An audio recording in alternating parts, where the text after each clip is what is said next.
Well, our focus there tonight really on how we have to move forward. How can we learn from the mistakes of the last few days? How can we bring back that confidence, the need to keep India united, calm and peaceful, especially on a festive occasion like Eid today. Joining me tonight is Dr. Najib Jung, Vice Chancellor of Jamia Millia, and also Baichung Bhutia, former India captain. Thank you both very much for joining me tonight. Dr. Jung, today we've seen appeals cutting across communities. We've seen all the prominent imams. We've seen other prominent people making the point on Eid especially. We must pray for harmony. We must pray for unity. How important do you think these messages are coming today? Every year we hear these messages. They are the same messages which are repeated ad nauseum, at Diwali, at Eid, every year. What happens? The problem here is, I think, the lack of will, the stamina that the government doesn't have to control elements that should be controlled. I was seeing on television an hour ago that the MNS has asked for a march in Mumbai. Now, how can you accept a march tomorrow, having seen gross misbehavior by a large section of Muslim community in Mumbai, today on the day of Eid, the next day followed by a march? Why is it not banned? So, you know, these messages come every year, but people know that nothing is meant of it.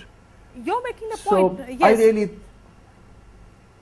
No, all the point I'm making is that till the Sarkar shows its muscle, till the Iqbal of the Sarkar is established, I'm afraid all these are inanities.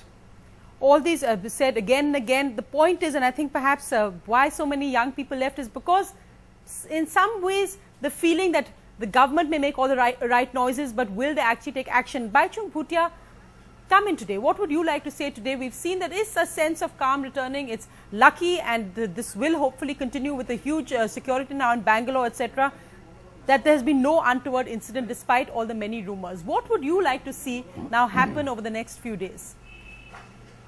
Obviously, I would want to see the students and people working from Northeast returning back to respective different parts of the country.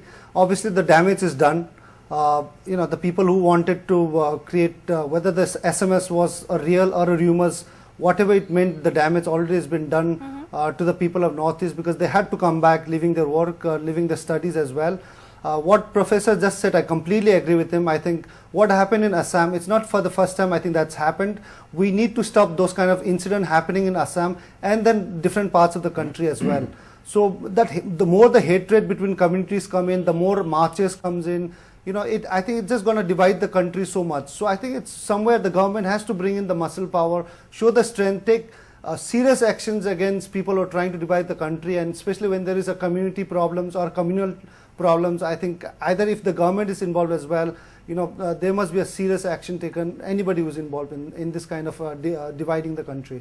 In fact, if you'd both stay with us, I spoke a short while ago to a representative of the government, the Law and Minority Affairs Minister Salman Khurshid, and I began by asking Mr. Khurshid, how can we retrieve the situation on a festive occasion like Eid? It's a day also when lakhs of people are homeless. We've seen thousands compelled to leave one state for another.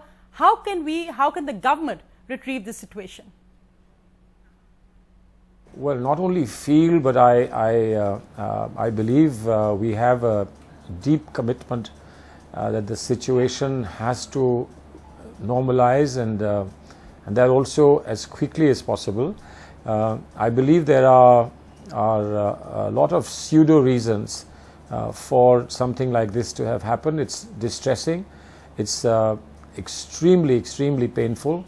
And I do realize that as we celebrate Eid, which is obviously a festival of joy and of happiness and of fulfillment, there are so many people who are homeless, who are living in shelters provided to them under very difficult conditions.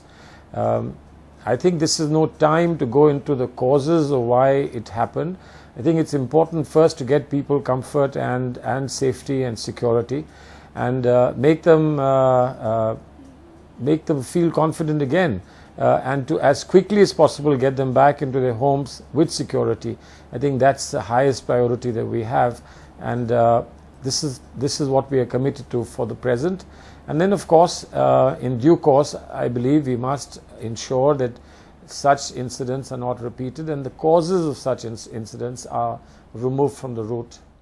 Well, Mr. Khurshid, the action actually being taken. We've seen the government, the Home Ministry today announcing that 254 websites will be blocked. Do you believe this is the solution? How feasible will this actually be when people can use proxy servers to set up new sites?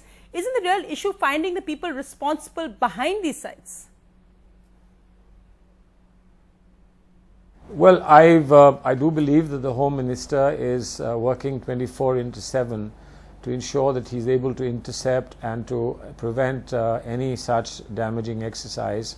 But let me just say this, that over the months, there's been a little diversion caused by people who have raised issues of liberty, freedom of expression, interference with social media.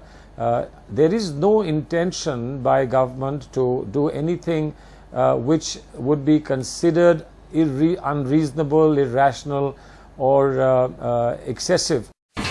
India's #1 news app just got even better. Download NDTV's new app. Fully optimized for retina display. Full screen view. Faster response time. And Sudoku. NDTV's new iPad app. Download now.